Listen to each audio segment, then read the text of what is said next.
perpustakaan telah menyediakan laluan khas beserta rem yang berbumbung bagi memudahkan pengguna OKU berkerusi roda untuk memasuki perpustakaan.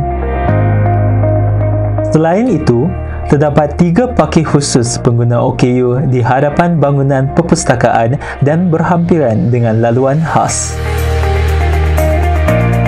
Laluan taktil juga disediakan bagi pengguna OKU penglihatan. Sebuah bilik perbincangan dengan kapasiti maksimum 6 orang disediakan di aras bawah Blok A.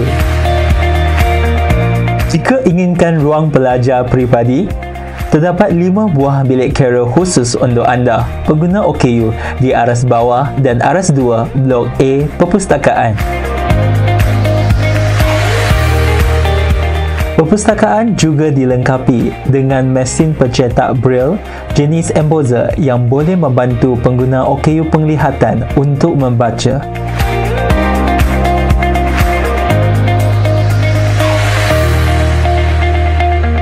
Anda juga tidak perlu risau untuk mendapatkan ruang belajar kerana terdapat 2 ruang bacaan khas OKU yang telah disediakan di aras bawah dan aras 2 Blok A perpustakaan. 3 buah tandas OKU lengkap dengan pintu gelongso, luas dan mempunyai ciri-ciri bersesuaian dengan keperluan OKU telah disediakan di aras bawah dan aras 1 Blok A. Kemudahan lift yang mesra OKU juga disediakan di kedua-dua blok perpustakaan bagi memudahkan pergerakan pengguna OKU. Anda memerlukan bantuan?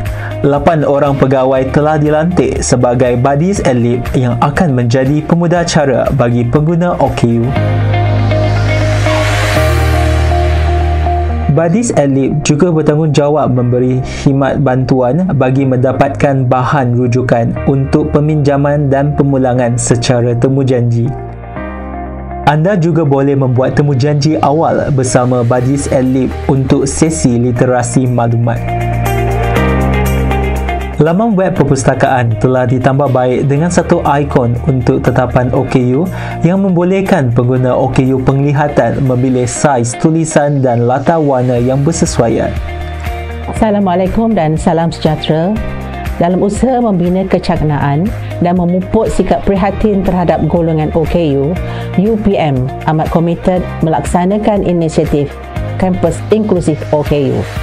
Salah satu inisiatif tersebut telah diberi tanggungjawab kepada Perpustakaan Sultan Abdul Samad untuk menambah baik dan memperkasa kemudahan dan perkhidmatan perpustakaan kepada golongan OKU bagi memastikan komuniti OKU di UPM mendapat akses penuh kepada persekitaran pendidikan yang inklusif dan mampu mencapai potensi yang maksimum. PISAS telah mengambil langkah proaktif dengan menjalankan kolaborasi bersama Persatuan Mahasiswa OKU UPM serta penglibatan pelajar OKU dalam menghasilkan naskah promosi ini. #AwesomeUPM